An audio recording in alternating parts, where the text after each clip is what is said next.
Hey folks, so it's time for an important market update here. Obviously, we've had a very tough week here in terms of selling off in the equity markets, risk off across the board. Something we've been warning about here in the on the YouTube channel and across our universe of clients, really for the past, I'm going to say, almost 2.5 months. And that entire slow volatility move up in equities has basically now been erased in a matter of about 4 trading days, right? So we've been warning people about that, and it's now happening. So now the question is, what do you do now? Well, one of the core things to look at right now, one of the most asked questions we've seen on the Instagram channels and also internally from clients is, how do you know when it's time to look for a potential bounce, a tactical bounce in equities or other risk assets for that matter? And so what we do here at the Steady Trader and Blue Oak Advisors and Blue Marlin Advisors, the RIA, is we look for basically 3 things. So I'm going to quickly flip the camera so you guys can see my screen. First thing we do is we've created this thing called the Market Rover, which is really our tool to follow the market, and we make this available to clients as well. But the first thing that we do is we have something called, we call it basically a market barometer, or you call it market weather, which is comprised of 3 things.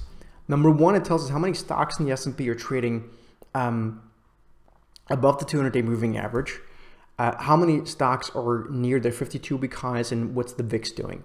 And the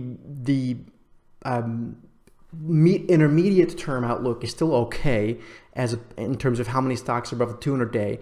But what's getting extremely dicey here in terms of potentially getting a snapback for a bounce is how many stocks are near the 52-week high. So only a few percent of stocks, like 8% of stocks, are near their 52-week high. So we're technically very oversold from that reading alone. The VIX is getting quite high. You can see we're above 25, which historically is pretty high. Doesn't mean it can't go higher, but that's just one set of things. The other thing that I think anyone needs is some sort of barometer that allows you to read whether a stock is technically very oversold or very overbought. And here too on the Market Rover, what we use and we give our clients as well is we have an indicator called the Vertical X Pro. And so it's in this column, and you can see literally pages and pages of stocks that are severely oversold in the short term.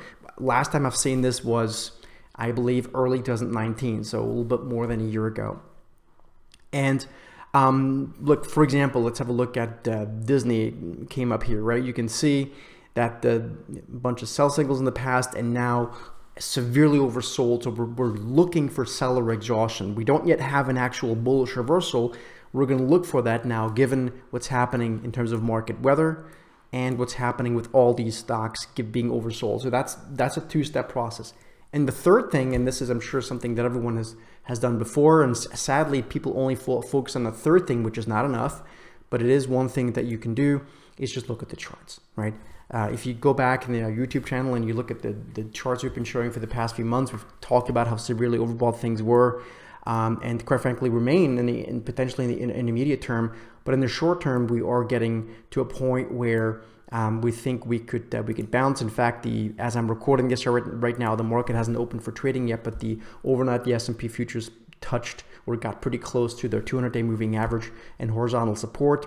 And so the charts themselves is sort of the third point. So we would love to have some questions on this. If you guys have more videos you want to see in this regard, as it relates to this kind of stuff, being more tactical, how do you find when something's overbought or oversold? What do you look for? We have an entire process for that. It's not difficult, but we have a process, which is why we built something like the Market Rover that gives you all of this information basically at a glance. How many stocks or in groups and sectors are bullish or bearish, when that's happening, that entire process. But if you guys want to see more videos on any of this stuff, let us know. Subscribe, hit the thumbs up button. See you guys soon.